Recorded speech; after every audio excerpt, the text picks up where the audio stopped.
Hello বন্ধুরা, আসসালামু আলাইকুম। আজকে আমি রান্না করব ইলিশ, সরষা ইলিশ, আর রান্না করব মুরগি ভুনা। তো আমি আজকে পেঁয়াজটাকে বেটে নিয়েছি, তেল চুলাতে বসিয়ে দিয়েছি মুরগি ভুনার জন্য। সয়াবিন তেল দিয়ে পেঁয়াজ বাটা ভাজা করব, আর এই চুলাতে দিয়ে দিয়েছি সরিষার তেল দিয়ে পেঁয়াজ বাটাটা ভাজা হওয়ার জন্য। পেঁয়াজ বাটাগুলো আমার ভাজা হোক। পেঁয়াজটা আমার ভাজা হয়ে এসেছে, তো আমি দিয়ে দিচ্ছি একটু পানি। এখানে আমার এই পেঁয়াজটা ভাজা হয়ে এসেছে, এখানে দিয়ে দিব অল্প একটু পানি। এখন দিয়ে দিচ্ছি আদা রসুন বাটা। বন্ধুরা, আমি আগেই লবণটা দিয়ে দিয়েছিলাম, তো এখানে আমি দিয়ে দিব আদা রসুন বাটা। এই তো আমার পরিমাণ মতো আমি আদা রসুন বাটা দিই। তো এখানে আমি সরিষা ইলিশটা রান্না করার জন্য যতটুকু হলুদ মরিচ প্রয়োজন আমি ততটুকু দিয়ে দিচ্ছি হলুদের গুঁড়া, দিয়ে দিচ্ছি মরিচের গুঁড়া, আর দিয়ে দিলাম ধনিয়ার গুঁড়া।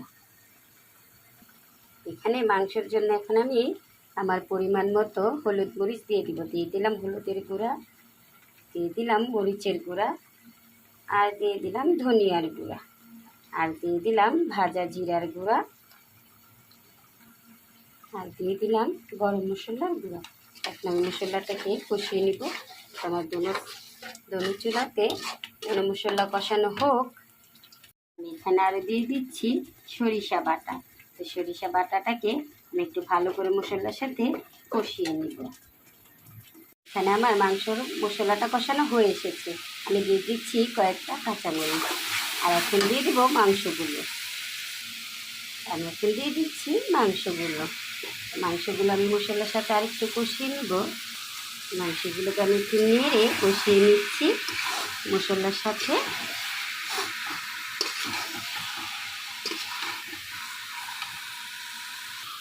তো এখানে আমার সরষাটাও কষানো শেষ, আমি দিয়ে দিচ্ছি আমার পরিমাণ মতো পানি।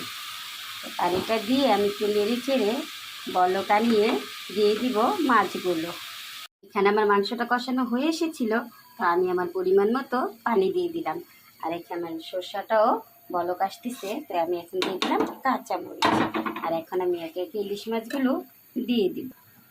একে একে মাছগুলো দিয়ে দিচ্ছি। এখানে আমি মাংসটাকে একটু ঢেকে দিচ্ছি।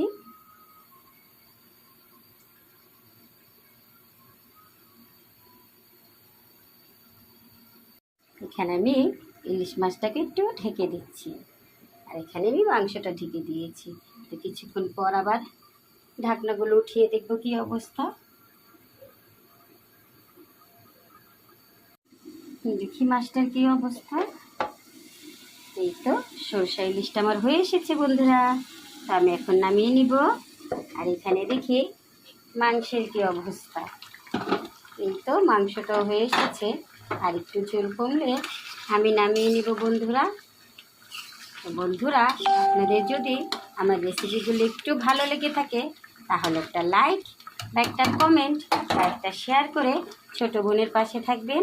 বন্ধুরা, মনে রাখবেন আমরা একে অপরের পাশে থাকলে এগিয়ে যাব ইনশাআল্লাহ। আল্লাহ হাফেজ বন্ধুরা, দেখা হবে আমার পরবর্তী কোনো ভিডিওতে।